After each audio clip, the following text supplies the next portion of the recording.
Ele para orar, que foi o desafio do presbítero Léo, orar todos os dias pelo mês de abril e as celebrações do aniversário da igreja. Muito bom estar com os irmãos mais um final de semana, uma alegria, um privilégio, prazer estar aqui sempre com os irmãos e temos desfrutado agora da companhia do nosso irmão Will. A outra vez que eu vim, fiquei na casa do André, da Viviane, dos meninos, e agora estou junto com o Will e tem sido uma bênção, sempre um tempo muito agradável. Como eu disse na outra vez que eu vim, lá em Maryland a gente não tem tanta coisa do Brasil. A comunidade brasileira lá não é tão significativa como aqui em Atlanta. Então a padaria brasileira que tem, a única que tem, que está a mais ou menos 40 minutos da minha casa, muito difícil eu ir até lá buscar um pão, apesar de ser um apaixonado por pão francês. Então eu venho para cá, eu como bastante. E eu vou comer mais hoje e amanhã, até eu ir embora. Glória a Deus, né? Comer é bênção, né, gente? Comer, vou levar, isso eu não conto, mas eu levo também. O pão francês vai meio amassado dentro da mochila, da mala. Minha esposa pediu brigadeiro, minha filha quer que eu leve rosca doce para ela. Nós vamos, né, levar o que puder daqui de Atlanta para lá. Eu gostaria que você abrisse a sua Bíblia comigo no texto que está indicado, Neemias capítulo 1, para a nossa meditação nessa manhã. O tema que nós temos preparado para conversar com os irmãos nessa manhã está aí, o poder da disposição, e eu gostaria de dizer de antemão, não é uma palestra motivacional coach, ok? Não é. Nós vamos meditar nesse texto, segundo aquilo que o texto de Neemias nos apresenta sobre disposição. E os irmãos têm falado sobre reforma, reconstrução. E falar de reforma e reconstrução é a mesma coisa que viver reforma e reconstrução. Às vezes, cansa. Você já passou por reforma morando dentro da casa? Quem já passou? Meu pai quis fazer uma vez, eu era adolescente, quis fazer uma reforma na casa que nós vivíamos, uma reforma brutal, ele queria esticar a cozinha, cobrir a garagem que não tinha telhado, passamos até algumas noites, a cozinha não tinha telhado, gente, e o negócio é brutal, é cheiro de pó, é pedreira entrando e saindo, é cal, cimento, areia dentro de casa. Mas depois desse período cansativo, vem beleza, vem conforto, vem graça, vem dias alegres. Então é importante que a gente fique batendo na tecla da reconstrução, até que as coisas fiquem boas, amém? Até que o Senhor faça na nossa vida e na vida da igreja e na sua família a reforma que Ele quer fazer. A reconstrução que Ele quer fazer em nome de Jesus. Vamos ler o texto de Neemias capítulo 1, todo o capítulo 1. Gostaria que você me acompanhasse nessa leitura. As palavras de Neemias, filho de Acalias, no mês de Quisleu, no 20º ano, estando eu na cidadela de Suzã, veio Anani, um de meus irmãos, com alguns de Judá. Então lhes perguntei pelos judeus que escaparam e que não foram levados para o exílio e acerca de Jerusalém. Disseram-me os restantes que não foram levados para o exílio e se acham lá na província. Estão em grande miséria e desprezo. Os muros de Jerusalém estão derribados e as suas portas queimadas. Tendo eu ouvido estas palavras, assentei-me e chorei e lamentei por alguns dias e estive jejuando e orando perante o Deus dos céus. E disse: Senhor, Deus dos céus, Deus grande e temível, que guardas a aliança e a misericórdia para com aqueles que te amam e guardam os teus mandamentos. Estejam, pois, atentos os teus ouvidos e os teus olhos abertos para acudires à oração do teu servo, que hoje faço a tua presença dia e noite pelos filhos de Israel, teus servos, e faço confissão pelos pecados dos filhos de Israel, os quais temos cometido contra ti, pois eu e a casa do meu pai temos pecado. Temos procedido de todo corruptamente contra ti, não temos guardado os mandamentos, nem os estatutos, nem os juízos que ordenaste a Moisés, teu servo. Lembra-te da palavra que ordenaste a Moisés, teu servo, dizendo: se transgredirdes, eu vos espalharei por entre os povos. Mas se converterdes a mim e guardardes os meus mandamentos e os cumprirdes, então, ainda que os vossos rejeitados estejam pelas extremidades do céu, de lá os ajuntarei e os trarei para o lugar que tenho escolhido, para ali fazer habitar o meu nome. Estes ainda são teus servos e o teu povo que resgataste com teu grande poder e com a tua mão poderosa. Ah, Senhor, estejam, pois, atentos os teus ouvidos à oração do teu servo e a dos teus servos que se agradam de temer o teu nome. Concede que seja bem-sucedido hoje o teu servo e dá-lhe mercê perante este homem. Nesse tempo, eu era copeiro do rei. Até aqui. Vamos mais uma vez orar, falar com Deus. Deixa a sua Bíblia aberta nesse texto. Não feche a sua Bíblia, vamos falar com Deus. Pai Santo e Poderoso, nessa manhã nós te agradecemos pela tua bondade, como acabamos de cantar. És fiel a Deus em todo o tempo. E a tua bondade tem nos seguido. O Senhor tem sido fiel. O Senhor tem demonstrado bondade, graça e amor para conosco, especialmente em momentos em que não merecemos e nunca os merecemos. O Senhor é bom em todo o tempo. Louvado seja o teu nome. Mas agora, Pai, enquanto meditamos na tua palavra, fala ao nosso coração. Não nos deixe sair daqui nesta manhã da mesma forma como entramos. Transforma-nos segundo a revelação da tua palavra, viva, eterna e verdadeira. Abre os nossos ouvidos, os nossos olhos, dispõe, ó Deus, o nosso coração, para entendermos, ó Deus, o teu recado para a nossa vida nesta manhã. Que o meditar do meu coração e as palavras dos meus lábios sejam agradáveis na tua presença. Esse é o nosso pedido em nome do Senhor Jesus. Amém e amém. Pode colocar para a gente o próximo slide, para quem não conhece. Não, tem um outro slide lá, que eu coloquei, pedi para colocar da foto da família. Foi colocada aí, ó. Essa aqui é a nossa família. Eu, Lívia, minha esposa, Ana Luísa, a nossa primogênita, e Esther, a nossa bebê de 11 meses, que vai fazer um ano mês que vem. Para quem não tinha nos conhecido, nós viemos aqui o ano passado e queria que você orasse por nós. Nossa família precisa da oração dos irmãos. Nossa casa está sendo edificada na rocha, mas pastor precisa de oração, viu, gente? Então ore por nós, ore por mim, ore por Lívia, ore por Ana Luísa, que está com 11 anos, e Estherzinha, que vai fazer um aninho próximo mês, dia 11 de março. O tema da nossa mensagem nessa manhã é este que está proposto aí, o poder da disposição. Como eu disse para os irmãos, não é uma palavra nessa manhã coach motivacional.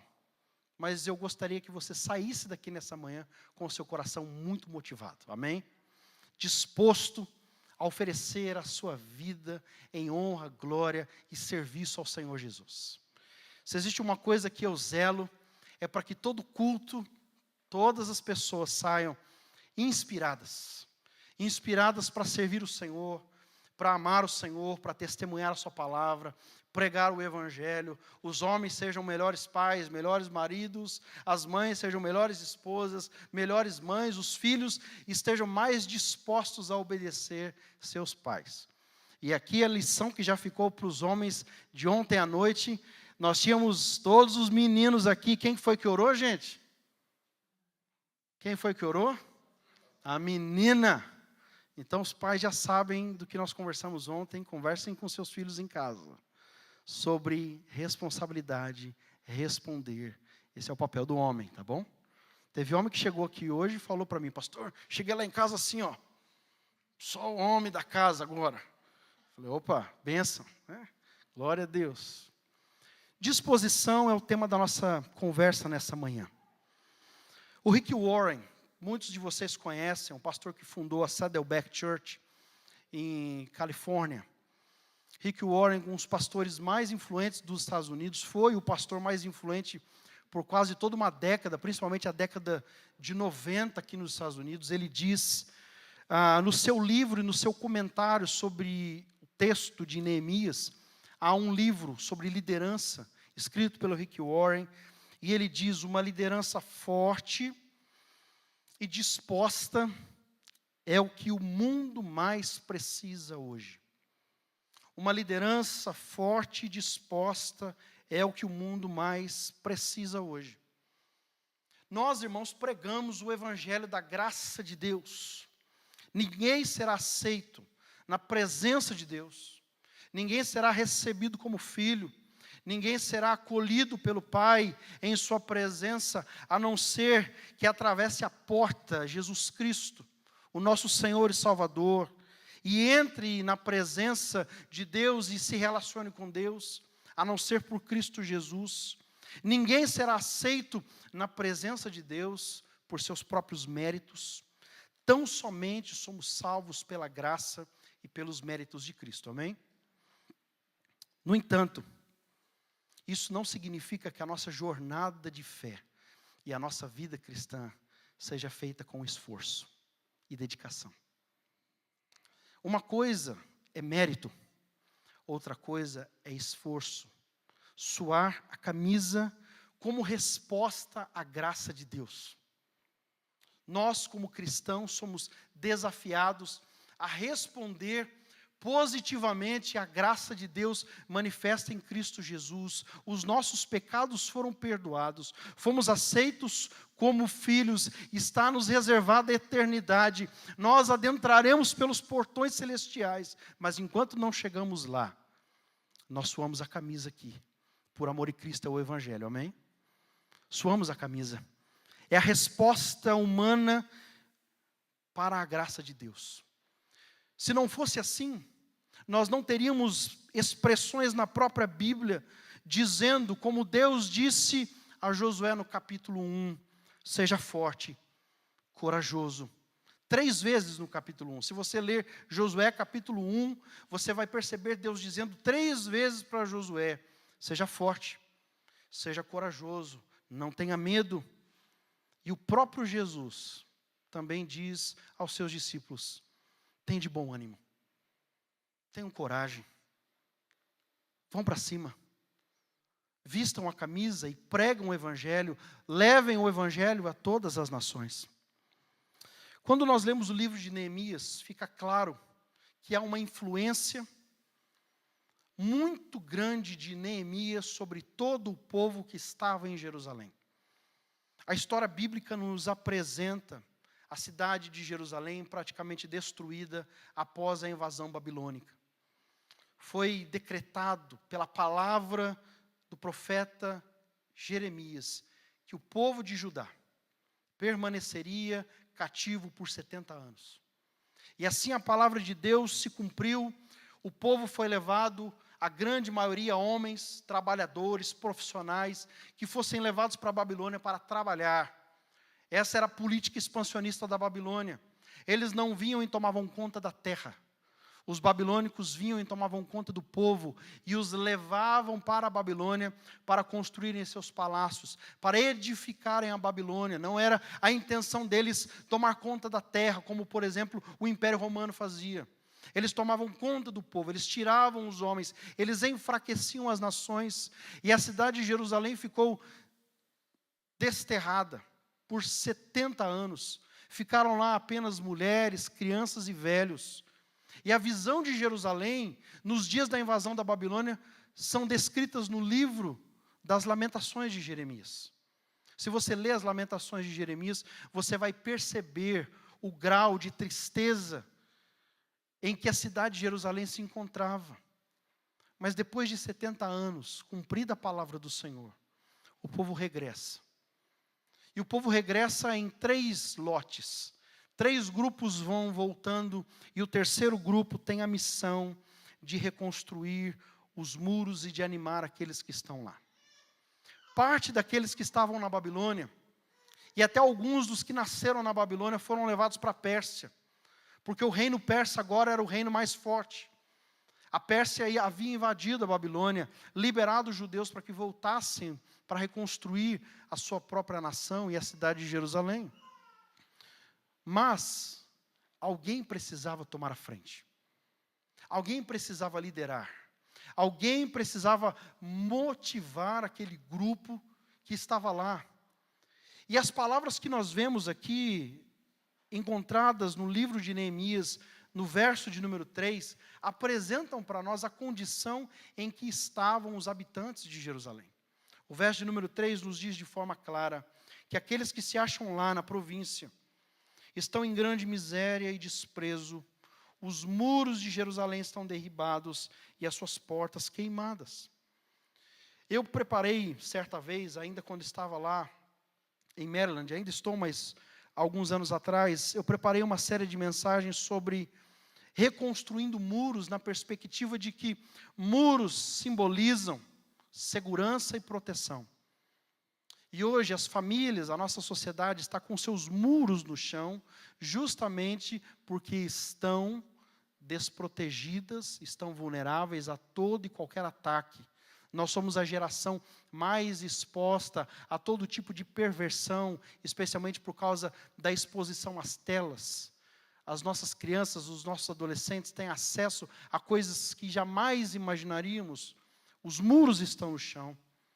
Muros significam proteção, mas quando os muros estão derrubados, a vulnerabilidade, a fraqueza, a impossibilidade de se defender. E aqueles homens, mesmo tendo voltado da Babilônia, não tinham forças para vencerem os inimigos que cercavam a cidade. Havia um interesse muito grande por parte de alguns persas e também por alguns árabes que estavam em volta da cidade de Jerusalém. E entravam para saquear as cidades, e abusar das mulheres, e tomarem os filhos como escravos. Havia um interesse, como há interesse por parte do inimigo, que as famílias e que a sociedade esteja no chão, para que ele venha, para que ele saqueie. Porque a palavra de Deus nos diz que a intenção do diabo não é outra, senão roubar, matar e destruir. Mas Deus precisa levantar um homem, Deus precisa levantar alguém que se disponha, que se ofereça para motivar, para liderar, para carregar o grupo e, de alguma forma, restabelecer aqueles muros naquela cidade. E quando nós olhamos o verso número 3, ele tem um paralelo no mesmo capítulo. O paralelo é o último versículo e a última expressão. Neemias está dizendo aqui no texto que naquele tempo ele era copeiro do rei da Pérsia. O reino mais poderoso do mundo, Neemias está lá. Neemias não está em Jerusalém, Neemias não está na Babilônia. Ele está na Pérsia, ele está na cidadela de Suzã, uma cidade de veraneio, um lugar onde o rei da Pérsia ia no período do verão para ter um tempo mais agradável. E ele diz, eu era copeiro do rei, ou seja, Neemias estava numa bolha de conforto.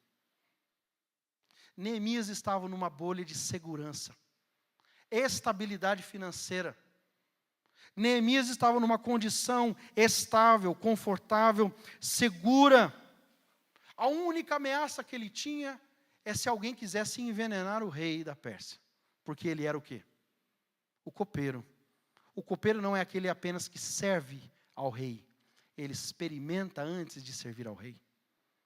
Esse era o único risco da sua vida. Mas ele era um homem que fazia parte da corte. E em comparação à sua condição, olhamos o verso de número 3. Quando ele pergunta qual é o estado. Ele se encontra com Anani, um dos seus irmãos. A Bíblia não diz se era um irmão de carne, se era um irmão de pai, de mãe, ou se era um irmão apenas no sentido de alguém que pertencia ao mesmo povo. Mas ele se encontra com Anani lá em Suzã e pergunta: como está Jerusalém? Como está a cidade dos nossos pais? Como está a nossa terra?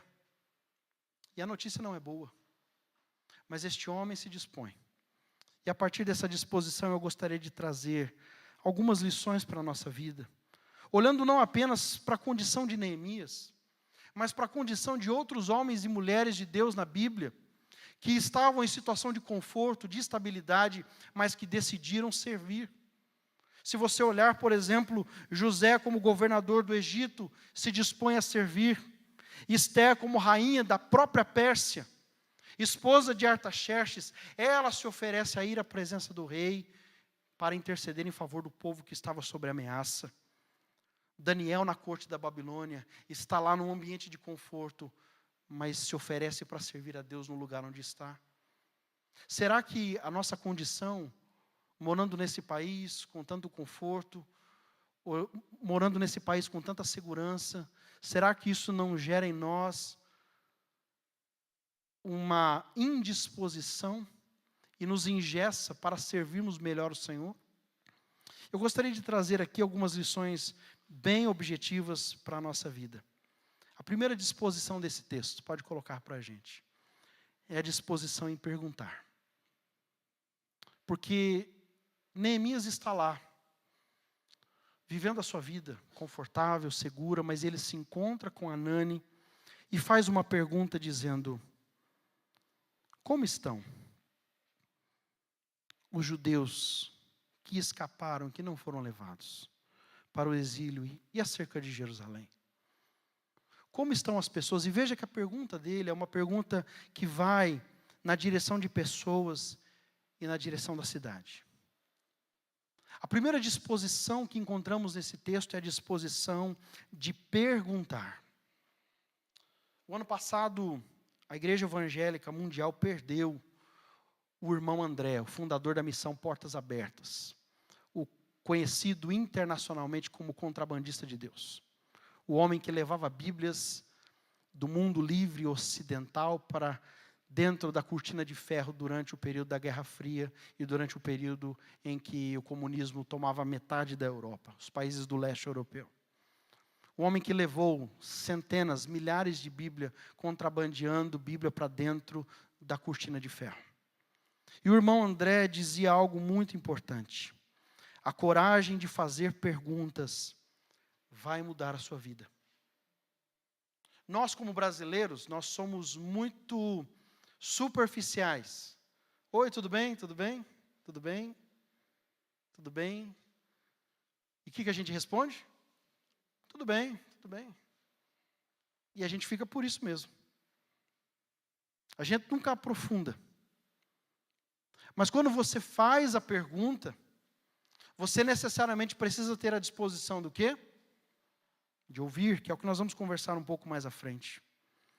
Perguntar é interessar-se. Perguntar demonstra empatia, sensibilidade.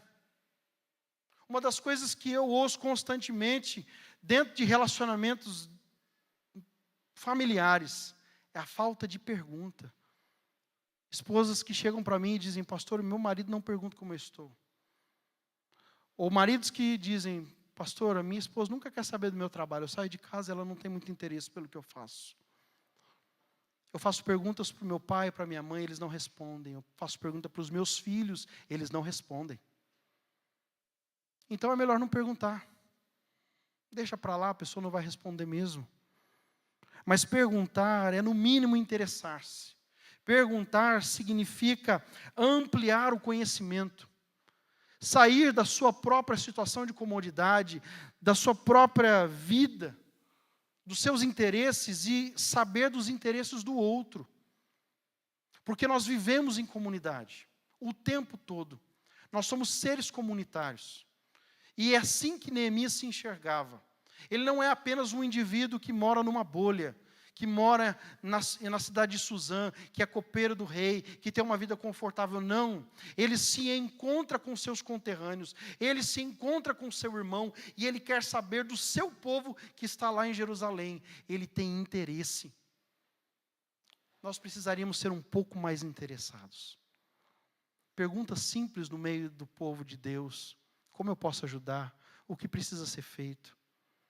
Às vezes essa é uma pergunta que muitas mulheres gostariam de ouvir dos seus maridos: meu bem, como eu posso te ajudar melhor em casa? O que eu posso fazer para contribuir para que a casa esteja melhor, mais bonita, mais limpa? Você precisa da minha ajuda? Você precisa da minha ajuda com as crianças? Perguntas. Nós precisamos ter essa disposição. Precisamos nos conectar com as pessoas onde elas estão, na sua condição. E é por isso que precisamos perguntar. Mas, em segundo lugar, é claro, devemos ter a disposição de ouvir.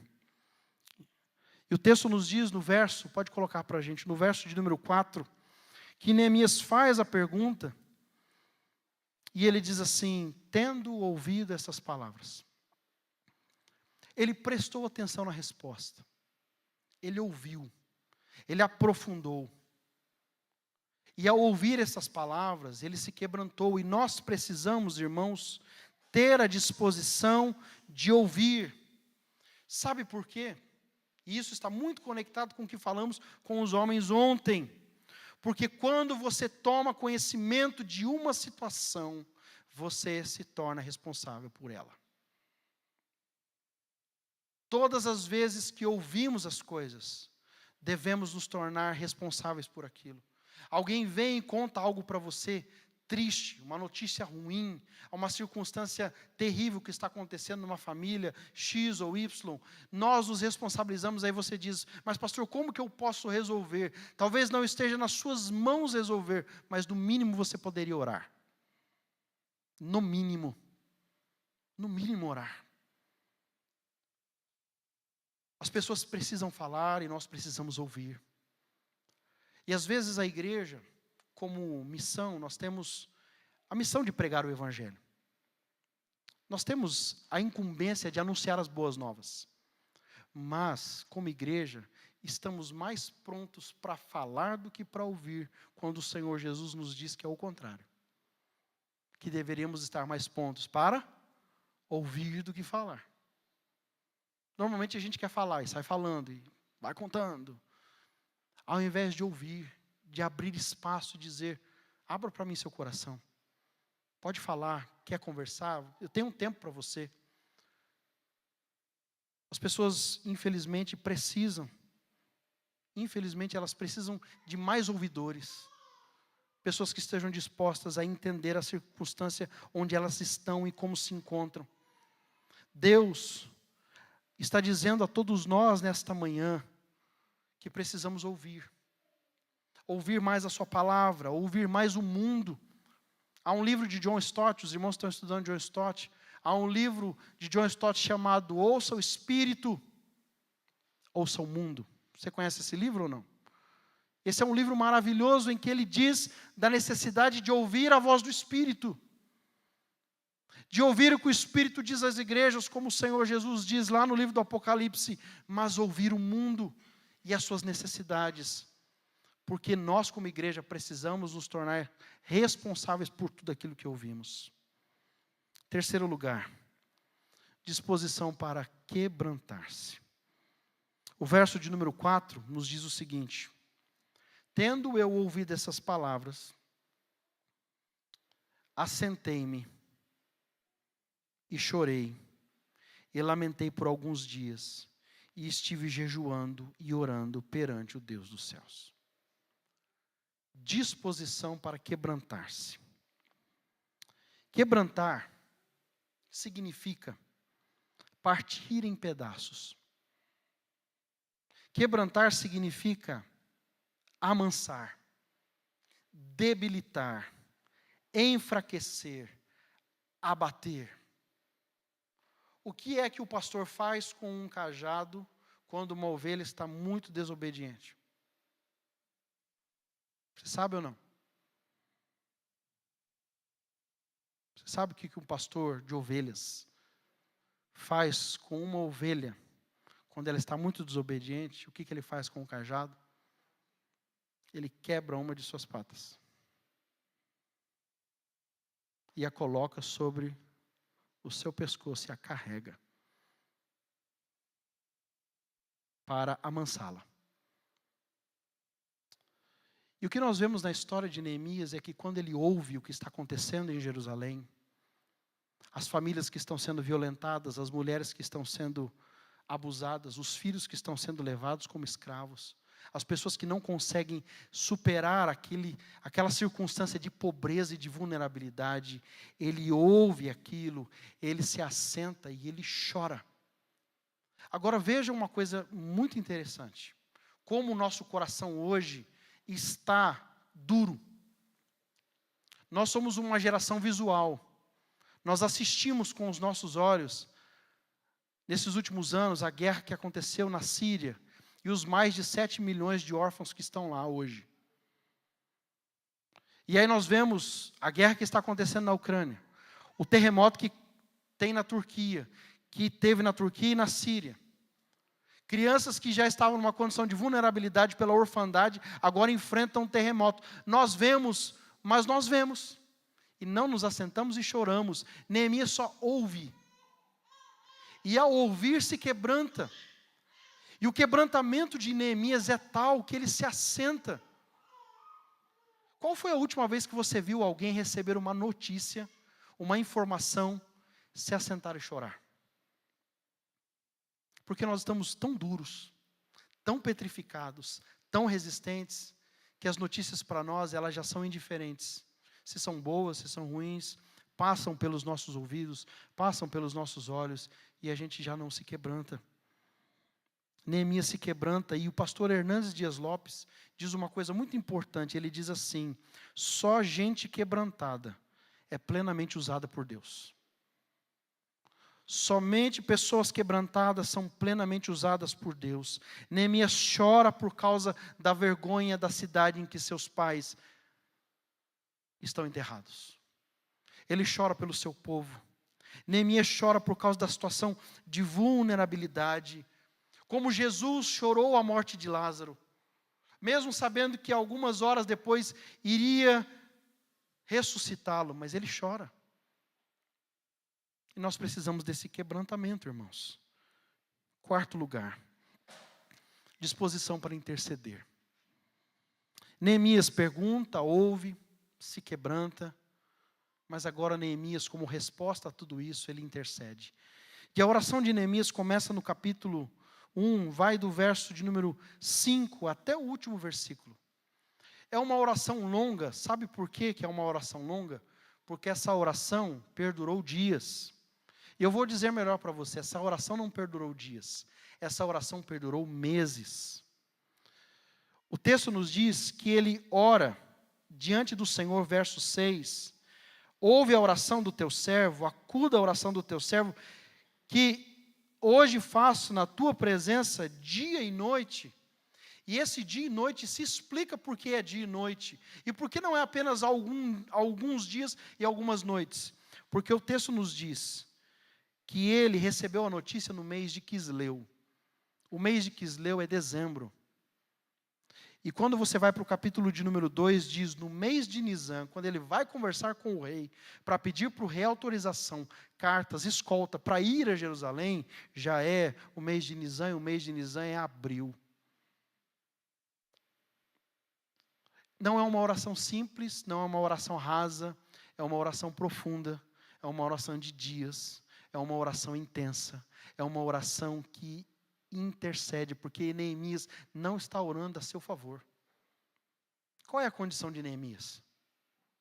Neemias está confortável, Neemias está estável, Neemias está numa condição muito tranquila, mas ele está orando e intercedendo por outro, e isso se vale a intercessão.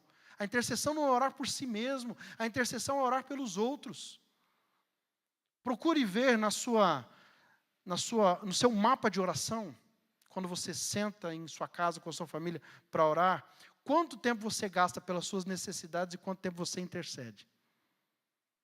Na grande maioria das vezes, nós gastamos muito mais tempo orando por nós mesmos. Senhor, abençoa meu pai, minha mãe, meus filhos, minhas filhas e tal. É sempre uma coisa mais em torno de nós mesmos. E você tem que fazer isso. Ore pela sua família. Mas ore pelos outros. Gaste tempo intercedendo em favor dos outros. Como disse o nosso irmão Will na manhã de hoje, na escola dominical, entre na brecha e ore. Ore e interceda. Porque é o mínimo que nós devemos fazer. Hoje pela manhã falamos sobre o ato do rei Ezequias de orar por aqueles que não haviam ainda se purificado perante o Senhor. E na intercessão pelo povo, Deus cura o povo. E nós devemos orar um pouco mais pelos outros. A sua oração é persistente, a sua oração é constante, a sua oração é intercessória. Não é egocêntrica e nem egoísta. E em último lugar, disposição para oferecer-se. Porque Neemias recebe a notícia e ouve, e chora, e intercede, mas ele poderia dizer, até aqui tudo bem, terminei a minha missão. Estou a milhares de quilômetros de Jerusalém, o que eu posso fazer por Jerusalém? Mas o texto nos diz, no verso de número 11, o seguinte: Ah, Senhor, estejam, pois, atentos os teus ouvidos à oração do teu servo e dos teus servos que se agradam de temer o teu nome, e concede que seja bem-sucedido hoje o teu servo, e lhe dê mercê perante este homem. E este homem que ele está falando é o rei com quem ele vai conversar. Neemias se dispõe, se oferece. Ele se dispôs a ouvir, a perguntar, a interceder, mas agora ele precisa ter uma ação prática, porque Neemias vai descer para Jerusalém. Ele está decidido a ir.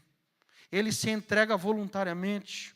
Neemias pergunta, ouve, se quebranta, intercede, mas Neemias sabe que, acima de tudo, ele precisa ser um instrumento nas mãos de Deus para reconstruir os muros da cidade de Jerusalém, reconstruir a dignidade e a espiritualidade daquela cidade. E o último versículo nos mostra o ato final de Neemias dizendo: Senhor, eu estou em tuas mãos. Senhor, eu estou disposto. Senhor, faz em mim a tua vontade, porque eu vou conversar com o rei. Ele não vai conversar com o rei para que o rei envie tropas, construtores. Ele vai se colocar nas mãos de Deus. E é por isso que, concluindo a nossa mensagem, eu digo para você, disposição é a nossa resposta à graça de Deus. A graça de Deus maravilhosa, o que cantamos aqui, o Senhor é bom, as suas misericórdias duram para sempre. O Senhor sempre estará conosco, o Senhor sempre será fiel, o Senhor sempre nos ajudará. A sua provisão, o seu cuidado, a sua fidelidade nos seguirão. É a promessa dele.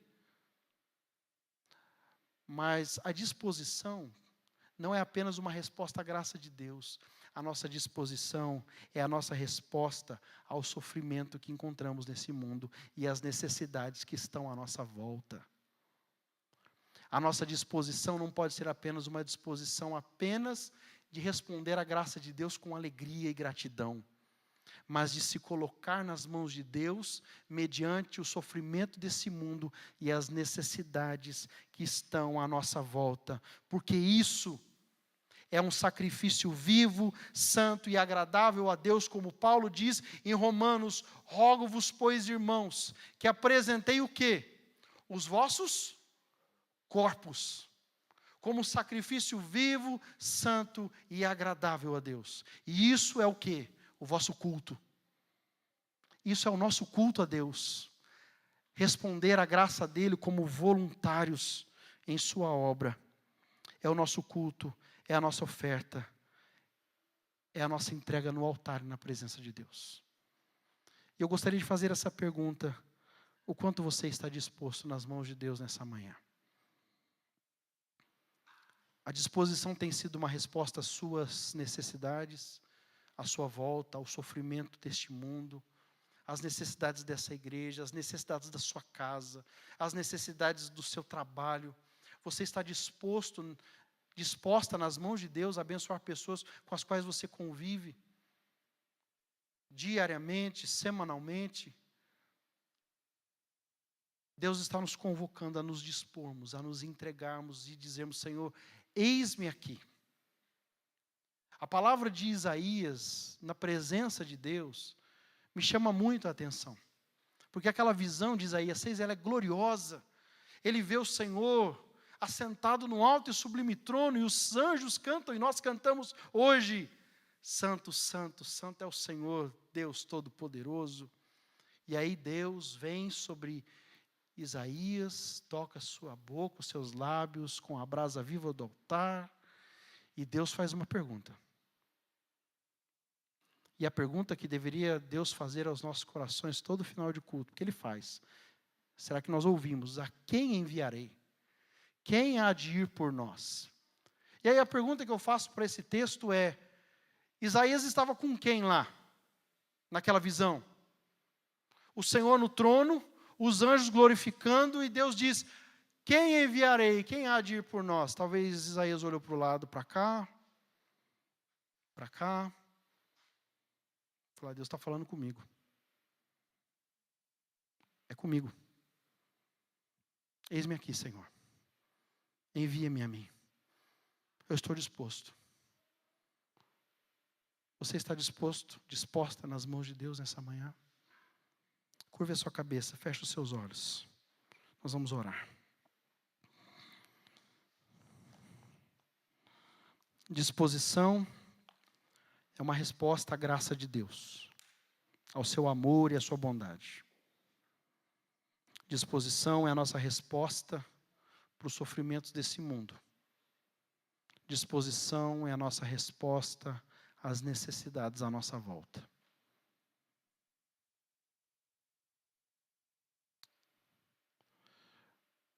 Pai, nessa manhã, nós pedimos: dispõe o nosso coração, dispõe a nossa vida. Dispõe, ó Deus, o nosso coração para nos entregarmos. Nós não conseguiremos se o Senhor não nos tocar. Por isso, Espírito Santo de Deus, dispõe o nosso coração. Quebranta o nosso coração diante das notícias que chegam para nós. Diante das pessoas que durante a semana contam para nós dos seus problemas e muitas vezes não fazemos nada, nem sequer lembramos de orar por elas. Dispõe o nosso coração, a nossa vida, a nossa boca, os nossos olhos e ouvidos, as nossas mãos, para Te servir aonde quer que estejamos. Tira do nosso coração todo o comodismo, todo o conforto e tranquilidade, muitas vezes no qual estamos envolvidos. Vivemos num mundo confortável, num país seguro. Pai, que esta segurança, que este comodismo, que este conforto não venha trazer dureza e rigidez à nossa alma, mas quebranta o nosso coração. Queremos nos oferecer os nossos corpos, tudo o que somos e temos, para a Tua glória, para o Teu louvor, para a Tua obra. Essa é a nossa oração, esse é o nosso pedido nesta manhã, em nome de Jesus. Amém, Senhor. E amém. Que Deus abençoe os irmãos, em nome de Jesus. Sempre uma alegria estar aqui. Léo. Pastor vai ficar aqui à frente.